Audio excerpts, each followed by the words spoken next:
Olá, como estão todos?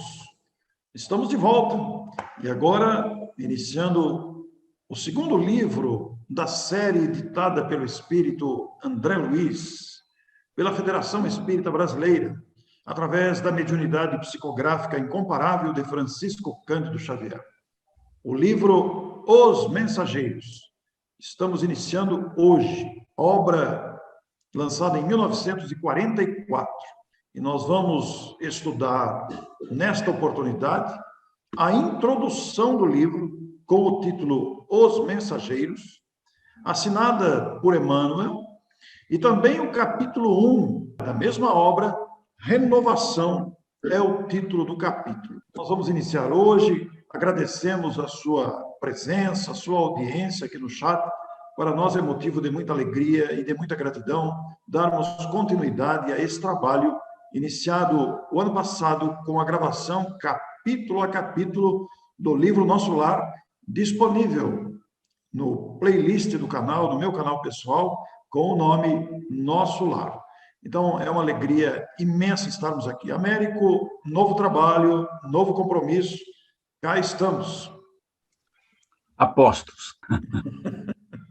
Vamos lá. Apostos, pois é. Américo, Emmanuel faz aqui o prefácio do livro, a apresentação do livro, fazendo interessante comparação sobre a referência ou a gradação das referências de interpretação e de entendimento da realidade que nos envolve. Ele, inclusive, chega a citar o exemplo de um chimpanzé que, levado à convivência humana, naturalmente levaria para a sua comunidade que esteve em contato com uma comunidade mais avançada do que aquela que ele estava habituado a viver. E Emmanuel faz essa comparação de maneira muito bonita aqui no prefácio, apresentação do livro, porque muita gente, diante das informações de André Luiz, vai pelo caminho da incredulidade, duvidando das narrativas, das informações, e os materialistas de plantão dirão que tudo está no cérebro, desacreditando aí as informações espirituais.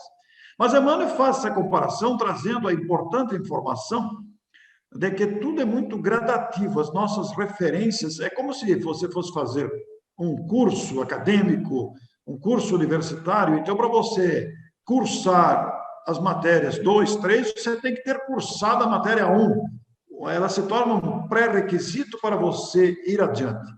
O mesmo acontece com a evolução espiritual. Nós temos que passar pelas fases, e as nossas referências são apenas aquelas que nós já vivemos. Não temos as referências posteriores. Olha, Orson, se Chico Xavier não fosse o médium que foi e não tivesse deixado um legado de 533 livros publicados até agora, a gente até podia achar que era coisa da cabeça dele, mas eu não consigo imaginar que isso ele tem inventado com um requinte de detalhes e informações nesse nível.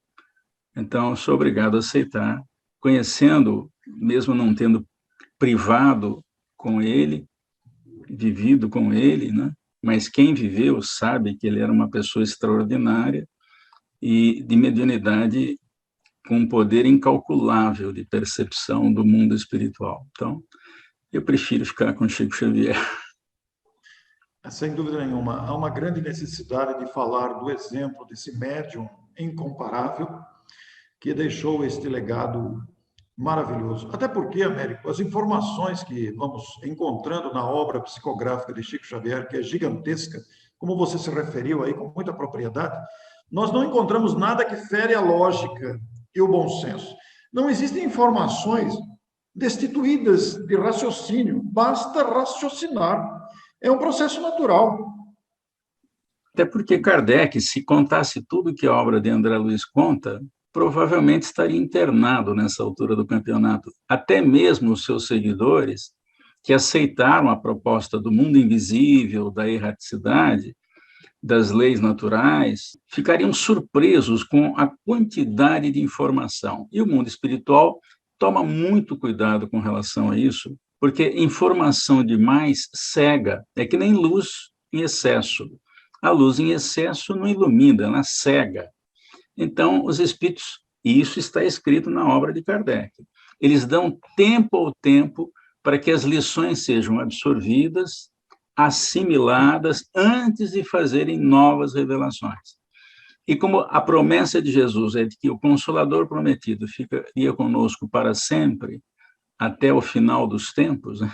Então, nós vamos continuar tendo revelações gradativamente.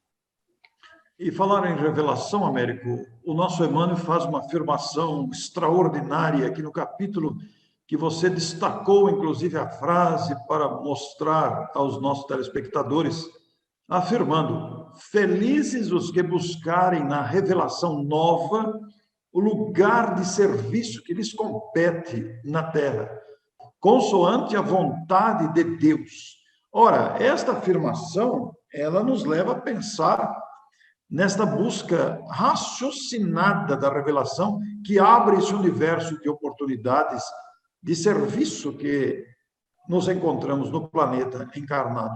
Uma vez que ele mesmo acrescenta que o Espiritismo não oferece somente um campo de pesquisa e consulta, onde todos podemos caminhar dignamente, mas nem muitos o fazem dignamente, mas revela uma oficina de renovação da consciência, onde cada um de nós deverá encontrar a integração com a vida mais alta, na própria afirmação de Emmanuel aqui, pelo esforço e da disciplina do autoaperfeiçoamento.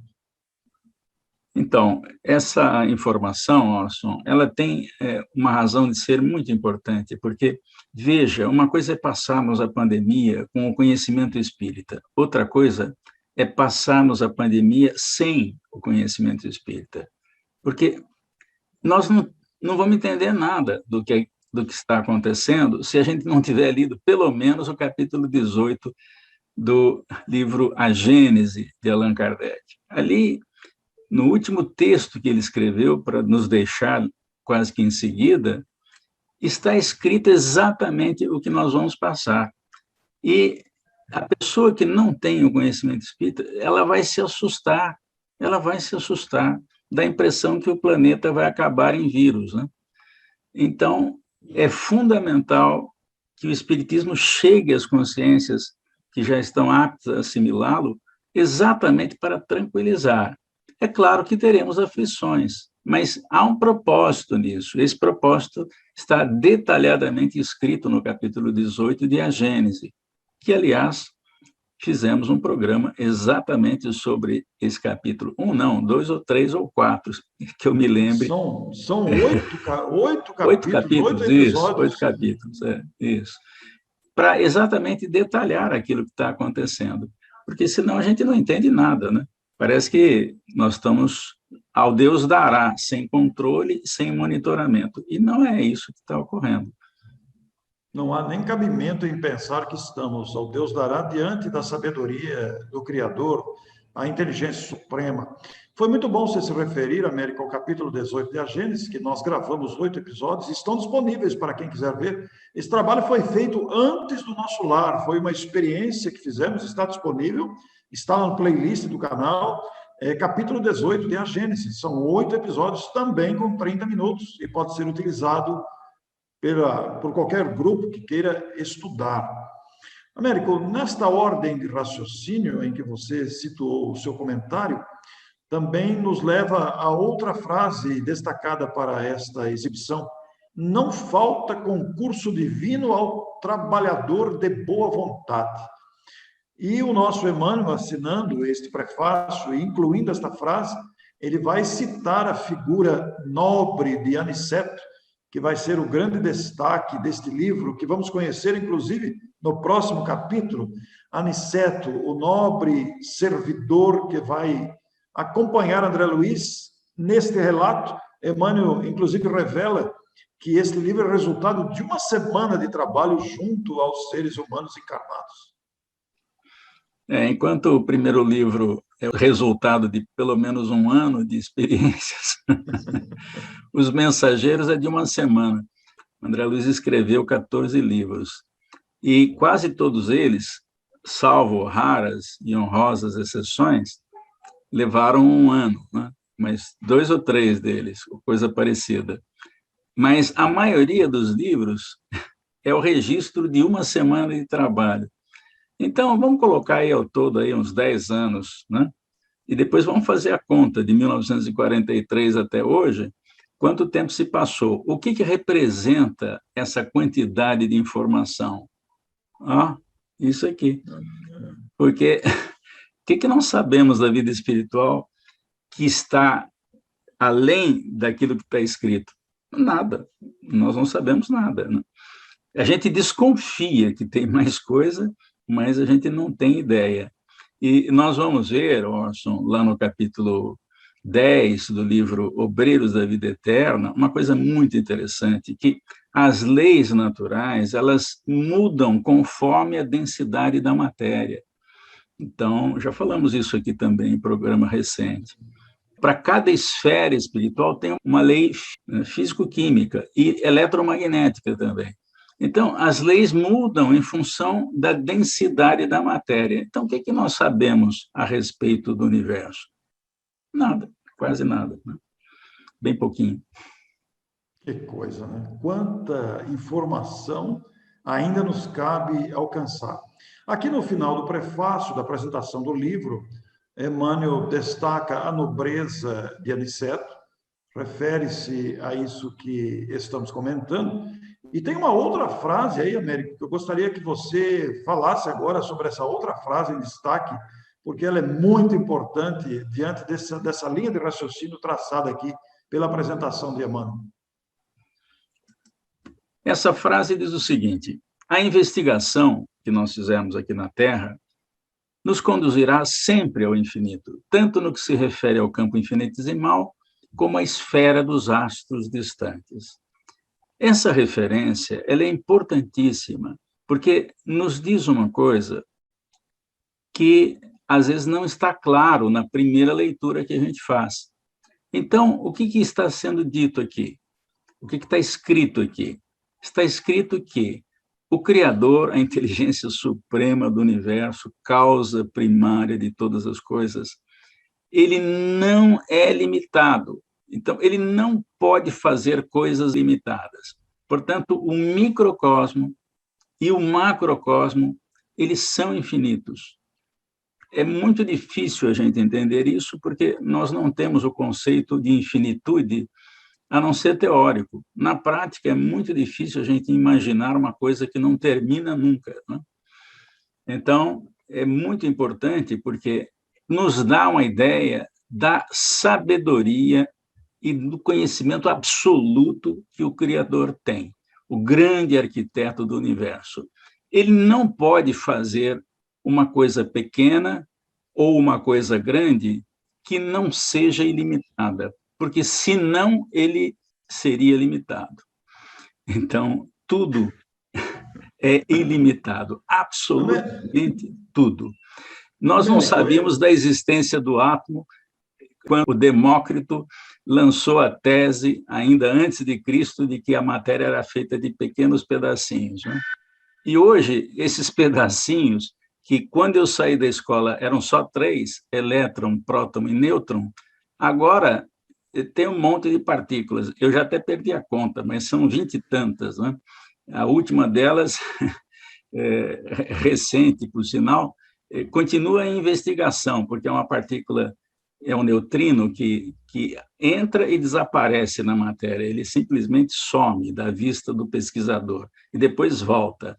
Então, o que nós sabemos dessa matéria universal que preenche todos os espaços, né? Aliás, já sabemos disso, já pusemos até uma telinha aí mostrando que os mundos visíveis, a quantidade de matéria visível, é 4% do universo. Américo, quando você se refere a essa infinitude no macro e no micro, rapaz, isso, embora a gente não tenha condições de imaginar, a gente não tem condições de imaginar isso, porque não temos referência. Voltamos lá ao começo da introdução, do prefácio, em que Emmanuel faz a comparação com o chimpanzé lá, dizendo da falta de referência, né? E aqui mesmo, no prefácio, ele traz uma observação numa frase, anteriormente aqui ao ponto que nós já chegamos, mas ele vai dizer que grande número de problemas referentes à espiritualidade superior aí espera, né, no pós-morte, a criatura, desafiando-lhe o conhecimento para a ascensão sublime nos domínios iluminados da vida.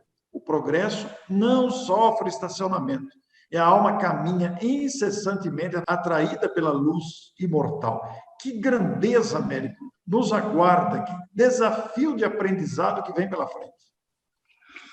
É um desafio constante a cada instante, porque a cada descoberta nova, nós temos mais coisas para descobrir. O Pasteur, lá no século XIX, ele já tinha dito o seguinte: pouca ciência nos afasta de Deus, mas muita nos aproxima. Por quê? Cada coisa que você descobre, você percebe que tem mais coisa ainda para descobrir. E você descobre de novo e tem mais coisa para descobrir. Então, é por isso que Emmanuel diz que a evolução é infinita. Por quê? Se ela fosse finita, alguém chegaria ao término do processo evolutivo simplesmente sendo perfeito. Mas veja, o conceito de perfeição do Livro dos Espíritos não é esse. Não é o espírito que sabe tudo. É o espírito que não sofre mais influência da matéria. E aí ele passa a ser um co-criador em plano maior. Ele vai co-criar planetas, sistemas solares, constelações, galáxias, conjuntos de galáxias. Então, isso não termina. Os próprios cientistas admitem hoje a possibilidade de existirem outros universos. E, certamente, eles existem. Até porque o mundo espiritual é um universo paralelo aqui do lado, está aqui do ladinho já. Então, nós sempre vamos ter o que aprender, porque é isso que dá sabor à vida. Descobrir coisas. Sempre vai existir coisa para descobrir. Américo, quando você cita aí o espírito co-criador, que vai atuar na cocriação, ele vai ter que pesquisar, ele vai ter que usar a criatividade e vai ter que fazer descobertas também para levar a efeito. Ele só não sofre mais a influência da matéria. Que comparação magnífica você fez agora, Américo. Que dois lados extremos maravilhosos que você apresentou aí. Sensacional. E Emmanuel conclui a sua apresentação do livro, o seu prefácio, que, aliás, está assinado em Pedro Leopoldo, 26 de fevereiro de 1944. Daqui a pouco nós vamos fazer um século deste livro, Os Mensageiros, que estamos aqui com 80 anos quase dele, falando dele, né? Olha que coisa só. É um velhinho simpático que está agora em nossas mãos aqui. E Emmanuel vai dizer que acima de tudo isso, né, acima do aspecto da expressão emocional, deve prevalecer o senso do Filho de Deus, convidados que somos a fazermos o inventário das nossas próprias realizações, para nos integrarmos de fato na responsabilidade de viver diante do Senhor. Muito grave isso, Américo, muito grave para as nossas reflexões. Não basta ter todo esse conhecimento da obra de André Luiz se a gente não se modificar para melhor, porque isso é que é essencial. E as histórias que o André contou e a própria história de mudança que ele fez, quando a gente concluiu o livro Nosso Lar, mostra exatamente isso. O propósito da vida é o aperfeiçoamento individual, e cada um cuida do seu. Claro que eu posso colaborar com a evolução de outra pessoa, mas eu não posso empurrar a outra pessoa escada evolutiva à frente. Ela que vai ter que galgar a escada evolutiva com os próprios pés, usando uma metáfora simples aqui. E com isso, meus amigos e meu caro Américo, iniciamos o capítulo 1 do livro Os Mensageiros, que tem o significativo título de Renovação. Nós vamos encontrar aqui um André Luiz que considera-se desligado dos laços inferiores que o prendiam à vida material, às atividades terrestres propriamente ditas. Todo o que ele viveu, o que nós vimos nos últimos capítulos de Nosso Lar, fizeram com que ele amadurecesse. Ele fez, digamos, uma libertação de si mesmo, embora não se fizesse espontânea, ele precisou dos amigos espirituais que o auxiliaram, custou abandonar a paisagem terrena, mas ele guardava a certeza da presença dos amigos espirituais. Ele antes se torturava com a atitude da esposa, que o substituiu, segundo ele julgava, com o segundo marido. Mas agora ele já não pensava assim. Ele já via na esposa e no segundo marido dela irmãos a quem ele deveria apoiar. Também via nos filhos essa condição de criaturas caminhando juntos, que precisavam se apoiar mutuamente. Então, Américo, ele experimentava dentro de si um júbilo, uma alegria muito grande de ter descoberto dentro de si mesmo esta realidade de se libertar dos laços que o prendiam.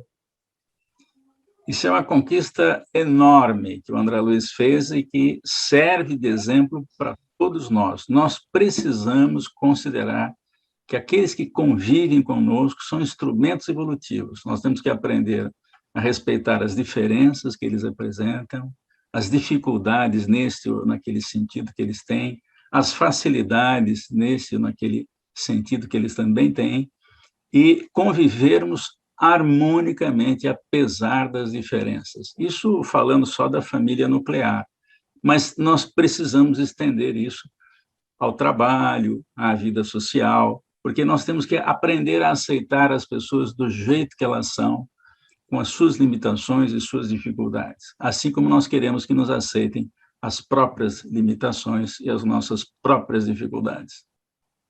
É um desafio muito grande, Américo, porque nós estamos viciados em comportamentos dessa natureza, dos exemplos que você deu aí, muito bem catalogados. Mas ele, pela primeira vez, sentiu que ele já catalogava adversários gratuitos, muitas vezes, como benfeitores. Ele já conseguia classificar as pessoas que não o aceitavam como benfeitores dele. Aí voltou a frequentar o ninho terrestre, a família terrestre novamente, não mais como o senhor da casa, né? Mas como alguém que deveria ajudar aqueles seres que constituíram a sua família terrena para também evoluírem. Então, ele agora acabou destruindo seus castelos, como é a expressão que ele mesmo usou, de exclusivismo injusto, mas se sentia também órfão dos afetos terrenos. Ele estava conformado com isso. Mas é muito interessante, Américo, que apesar de toda a compreensão que ele já sentia dentro de si, alegre com isso, e ele muitas vezes percebia e reconhecia o amparo que ele recebia dos amigos espirituais, a significação que isso tinha para ele, o acolhimento generoso da colônia espiritual, tudo isso lhe modificaram a maneira de ver as coisas. Agora ele enxergava coisas que antes ele não enxergava. Ele parava para observar as asas de um pássaro voando, parava para ouvir o sussurro do vento, observar a luz do sol. Tudo isso era novo para ele, coisas que ele não observava antes. Ele adquiriu isso através dessa convivência saudável em nosso lar. Por isso, ele já dispensava conversas vazias. Gostava de conversas mais espiritualizantes. Ele perdera a paixão pelos assuntos menos dignos. Ouvia as descrições dos enfermos ali nas câmaras de retificação, mas não se interessava mais por reclamação. Já não ficava fazendo pergunta quando alguém chegava da terra, de onde veio, por que estava infeliz, quanto tempo ficou lá, como ele fez com aquela senhora que ele teve a oportunidade de receber. O que ele queria agora, Américo, era ser útil às pessoas, aos espíritos com quem ele tomava contato. E olha que coisa importante que ele adquiriu. Ele se sentia muito feliz fazendo isso. Por quê? Ao fazer as outras pessoas felizes, ajudando-as, a felicidade irradiava da pessoa que ele ajudava para ele. É um fenômeno fantástico. A gente só tem a felicidade que a gente fornece para os outros. Se a gente não se preocupa com o outro, nós não somos felizes. Olha que mecanismo fantástico que o André percebeu em si próprio. Você só é feliz quando você faz o outro feliz. Isso vale para o próximo que está próximo, vale para a família nuclear, para qualquer pessoa. Aquele que está próximo, se a gente ajudar, qualquer que seja a condição, até mesmo o inimigo, nós vamos nos sentir bem ajudando as pessoas. Olha só que mecanismo fantástico, ele descobriu isso. Daí a felicidade que sentia, né? E o mais interessante, América, é que enquanto ele buscava os irmãos necessitados, procurava a forma de ser útil a esses necessitados de toda a ordem, que diariamente chegavam ao nosso lar, nas colônias, para serem atendidos, Narcisa pescou o interior dele, né? Com todo o seu jeito de perceber as coisas, dirigiu-se a ele. André, meu amigo, você vem fazendo a renovação mental. Realmente, ele estava fazendo mesmo, tanto que estava feliz com isso, como você disse, ele descobriu. Mas, em tais períodos, diz Narciso, extremas dificuldades espirituais nos assaltam o coração. Lembre-se da meditação no Evangelho de Jesus. Sei que você experimenta intraduzível alegria ao contato da harmonia universal que ele podia observar.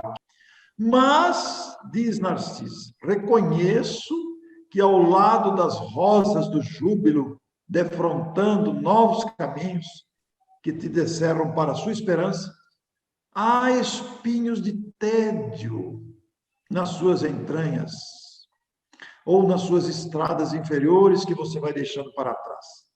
Ela afirma aqui numa linguagem até poética, seu coração é uma taça iluminada aos raios do alvorecer divino, mas está vazia dos sentimentos do mundo que a encheram por séculos consecutivos. Ele ficou admirado porque ele mesmo não poderia formular tão exata definição do seu estado interior. Américo, quando eu li isso aqui para gravarmos esse capítulo, até comentei aqui com a Neuza, ele estava feliz diante das conquistas, das descobertas, mas estava vazio por dentro, Américo. Parece um contrassenso essa sensação.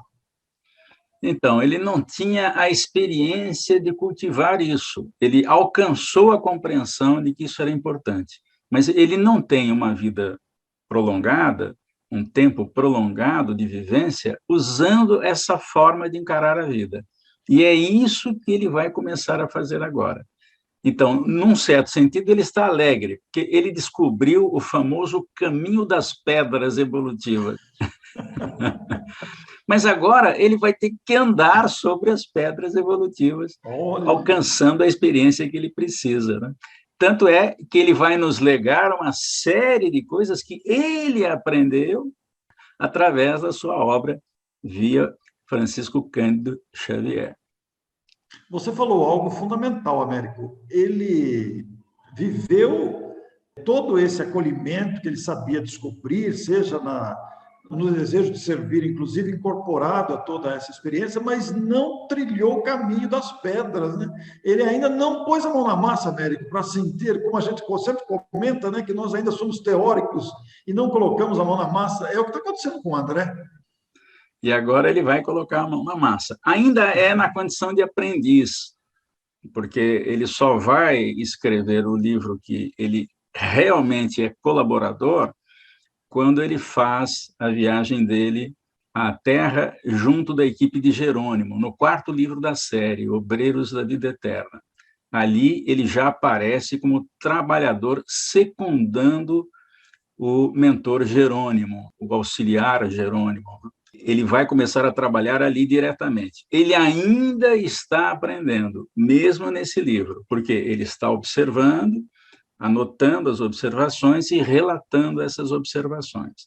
Mas já está trilhando naquele serviço constante de que nos fala Emmanuel. O trabalho constante é que credencia o servidor a galgar o seu espaço na evolução.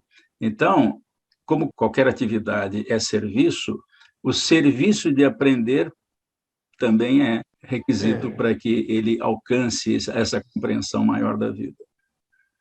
Ele vai afirmar, né, que, embora o coração fosse bem um cálice luminoso, estava vazio. Faltava este trilhar dos caminhos de aprendizado novo. Então, Narcisa faz uma sugestão para ele: vamos fazer o bem, diz para André. Encha esse cálice com o bálsamo do amor divino. E sugeriu para ele, dizendo que ele já tinha um bom preparo, né? Ele aprendera bastante nas câmaras, onde ela também estava se preparando para futura reencarnação. Ela falou: eu não posso te acompanhar, mas eu acho que você pode agora aproveitar os novos cursos de serviço instalados no Ministério da Comunicação. Você já tem um bom crédito a seu favor. Muitos companheiros aqui se habilitam a prestar concurso na Terra, nos campos invisíveis aos homens, acompanhados, todos eles, por nobres instrutores. Daí vai surgir, então, o livro Os Mensageiros, de uma semana de trabalho, junto com Aniceto, na Terra, auxiliando os encarnados. E ela ainda faz uma pergunta: por que você não tenta? Então, veja só a sensibilidade da Narcisa. Do ponto de vista cultural, a Narcisa está aquém do nosso André. Do ponto de vista moral, deve estar além, porque ela tem uma compreensão da vida que ele adquiriu agora, mas ela já está em serviço há mais tempo, tendo essa compreensão. Mas ela percebe que ele pode crescer muito, não precisa ficar só nas câmaras de retificação. Tem mais coisa para ele, porque ela percebeu nele aquela capacidade do cientista, do observador, daquele que vai ao fundo nas questões. E é o que André Luiz nos passa, claro, tomando cuidado, porque tem coisas que ele não pode revelar. Ele teve que dar um jeitinho de revelar, um pouquinho parecido com o que a gente entende aqui na Terra, porque as leis físicas lá são diferentes, as leis físico-químicas, as leis eletromagnéticas são diferentes. Então, ele faz paralelos muito interessantes, a ponto de escrever uma obra chamada Mecanismos da Mediunidade, fazendo uma comparação entre os fenômenos eletromagnéticos e a mediunidade. Muito bom, Américo. E, então, ela afirmara a ele que ele poderia conhecer novas experiências, aprender muito e cooperar com excelente ação individual. Não deu nem tempo de ele agradecer, Narcisa foi chamada para o interior das câmaras a serviço para fazer outros atendimentos, né? E ele ficou ali dominado agora por esperanças novas, diferentes daquelas que ele abrigara até então, relativamente às tarefas. Durante todo o tempo do nosso lar, Américo, ele trabalhou ali nas câmaras. E agora, uma sugestão de Narcisa para que ele mude de setor, vamos dizer assim, mude de departamento, vá para outro ministério, para realmente fazer novos aprendizados. É o que nós vamos ver na sequência, e vamos conhecer na próxima semana o personagem desse livro, Aniceto. Perfeito, vamos conhecê-lo, mas só na próxima semana. É o próximo capítulo do livro Os Mensageiros. Muito obrigado a você e até a próxima semana. Até a próxima.